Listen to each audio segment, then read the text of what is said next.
This idea of the unfettered mind is a very powerful concept. The idea is that the mind must not be detained by anything. The mind must remain forever free. It cannot be stopped. If you're a swordsman and you're thinking about the other guy's sword, your mind is stopping on that, and you'll get cut because you will create fear of this sword. You mustn't be thinking about that. The mind must be in the state of emptiness. But this is true always, no matter what you're doing. The mind must not be detained by anything, and the thing that detains the mind most of all is the ego. The ego is a series of conventionalized thoughts that have an emotional charge.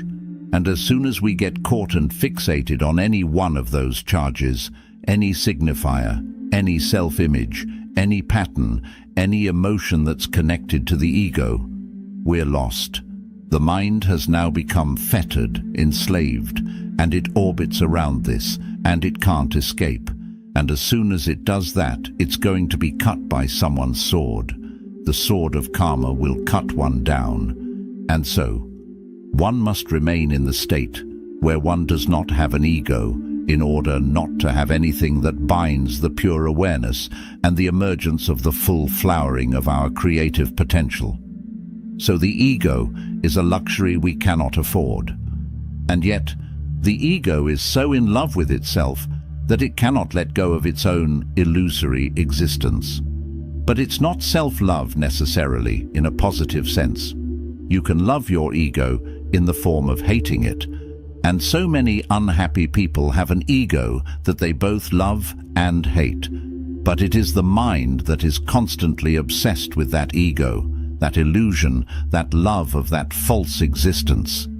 Even though, whether obsessing to be in the matrix or out of it, because there is no ego either within or without. There's no reality that keeps one obsessed and fettered to the situation. So meditation is letting go of that illusion of the existence of a separate entity. And that entity is only an appearance in consciousness, as is the whole world. And if we can let go of that obsession, the entity itself dissolves because it's only kept alive by our attention that we give to it. Let it go. And there is an unfettered mind. There's freedom. And so that's what we're doing in meditation. The goal of meditation is to disinterest ourselves in the fettered mind, which is fettered to the ego, and be in the emptiness. And you'll see that this freedom allows the infinite potentialities to arise that give the bliss and the beauty and the real meaning of existence through the flow of the creative power that transcends words. It transcends any localized identity. And the energy of that pure love will by itself purify all the vestiges of the mind's obsessions and fixations. When it flows, allow the flow to purify the whole mind stream of those detritus signifiers of the ego. Let it go forever to be free. And then the mind will never be detained by anything. It will never be congealed into an image that then has to be defended and has to be opposed to some lonesome other. And one avoids all of the suffering that having an ego brings about. And in place of that suffering and temporary pleasures that always often more pain, is the bliss of timeless peace. So let's give ourselves the gift of that right now.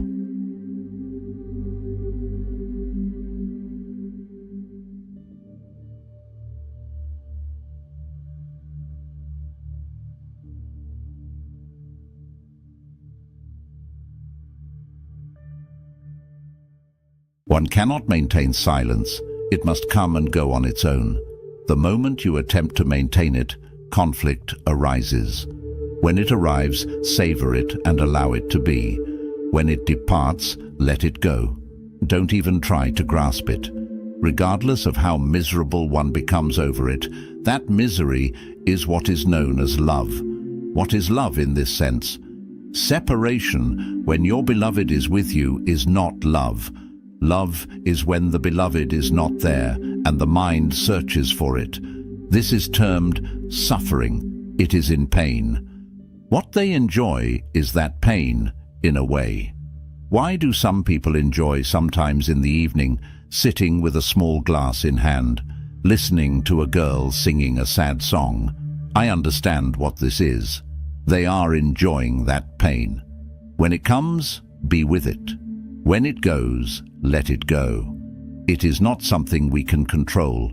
We cannot even think in terms of forms, please. There is no distinction between form and no form.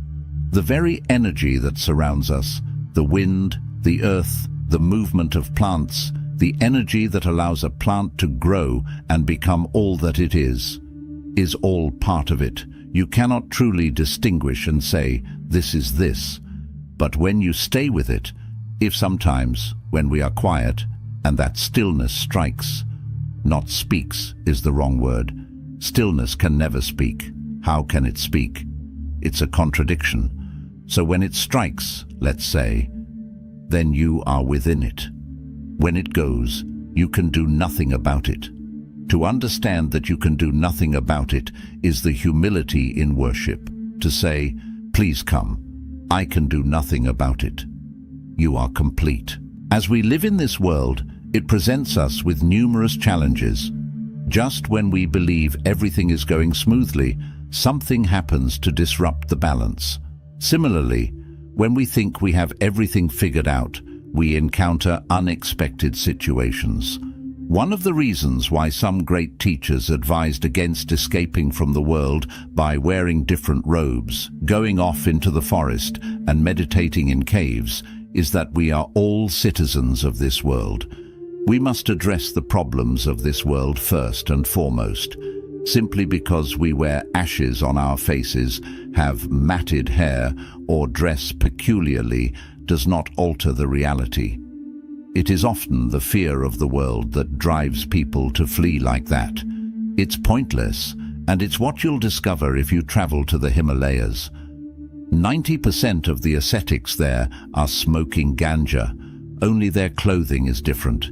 The issue is not about running away from the world. It's about figuring out how to survive in it. We all live in this world, and we all face various problems.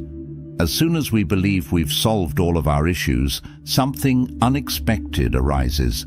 This is a natural occurrence that happens to everyone, not only now, but at some point in their lives. I'm not trying to paint a pessimistic picture of life, but it is the reality. These are facts that we must accept. There is always something lurking around the corner, waiting to emerge. The question is whether these problems are caused by us, or if we simply perceive them that way. Let's first consider whether this is actually the case, or if we are simply perceiving it as such. It's not about perception, it's about how we accept or reject it. We can say, it will pass, and everything will be fine tomorrow. And we can act accordingly. That is our way of accepting it and perceiving it. Others may say, it's all over now, and that is how they perceive it. There is a difference in perception, but we cannot deny that it is real. This is what all the great religious teachers who have come from time immemorial have said. This life, as long as you live it, is real. You cannot say it is unreal. It may be impermanent, but impermanence is different from unreality. As long as you are alive, it is very real. When we live in this world, these issues are always bound to happen. This world itself is imperfect, as are we as human beings. We have a human body, we eat food, we sleep, and we die, so we cannot be 100% perfect. However, there may be something within us that is close to perfection. The key is to first understand that life is full of ups and downs. Don't be afraid of it. Just understand that life is full of ups and downs. And when you're on a high, be prepared for a low to come along. It may take some time, but it will eventually come. And even if it doesn't, we will all die eventually. No one can stop us from dying. We can only prolong our lives a little longer, but we will eventually die. And if you die, the world will still be here, but it won't really be affected by your absence.